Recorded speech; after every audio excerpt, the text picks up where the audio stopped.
గుజరాత్ లోని రాజ్కోట్ లో అగ్ని ప్రమాద ఘటనలో మృతుల సంఖ్య పెరుగుతోంది. ఈ ఘోర అగ్ని ప్రమాదంలో ఇప్పటివరకు మృతుల సంఖ్య 27కు చేరింది.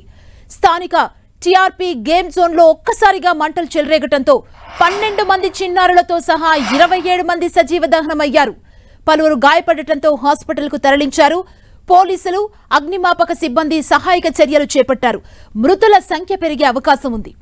27 మందిని పొట్టన పెట్టుకున్న రాజ్కోట్ అగ్ని ప్రమాదంపై విచారణకు సిట్ రంగంలోకి దిగింది.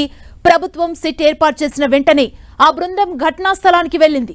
ప్రమాద స్థలాన్ని పరిశీలించి పలు వివరాలను సేకరించింది. ప్రమాద కారణాలపై ఆరా తీసింది. ఇవాళ రాత్రికే ఈ ప్రమాదంపై ముఖ్యమంత్రికి నివేదిక ఇవ్వనుంది. మరోవైపు రాజ్కోట్ అగ్ని ప్రమాద ఘటనపై పోలీసులు విచారణ కొనసాగుతోంది. దర్యాప్తులో భాగంగా గేమ్ జోన్ యజమాని, మేనేజర్ ని అదుపులోకి తీసుకుని విచారిస్తున్నారు. ఈ ప్రమాదంలో కళ్లు తెరిచిన కాకీలు రాష్ట్రంలోని అన్ని గేమ్ జోన్లలో తనిఖీలు చేయాలని ఆదేశించారు. ఫైర్ సేఫ్టీ అనుమతులు లేకుండా నడుపుతున్న గేమ్ జోన్లను మూసివేయాలని ఆదేశించారు.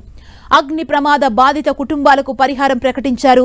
గుజరాత్ ముఖ్యమంత్రి భూపేంద్ర పటేల్ మృతుల కుటుంబాలకు ఒక్కొక్కరికి 4 లక్షల చొప్పున, గాయపడిన వారికి 50,000 రూపాయల చొప్పున ఎక్స్ గ్రేషియా అందిస్తామన్నారు. మరోవైపు ఈ ఘటనపై విచారణకు ఆదేశించారు. గాయపడిన వారికి మెరుగైన వైద్యం అందేలా చూడాలని అధికారులకు దిశానిర్దేశం చేశారు. పూర్తిస్థాయి దర్యాప్తు తర్వాత ప్రమాద కారణాలను వెల్లడిస్తామన్నారు.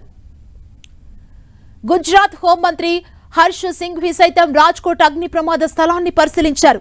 ఇది చాలా విచారకరమైన ఘటన అని, ఈ ఘటనలో 27 మంది మృతి చెందారని, మరో వ్యక్తి గల్లంతైనట్లు తెలిపారు.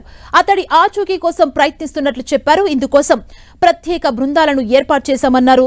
తాను అక్కడే ఉండి సహాయక చర్యల్ని, వైద్య సేవల్ని పర్యవేక్షిస్తానని తెలిపారు.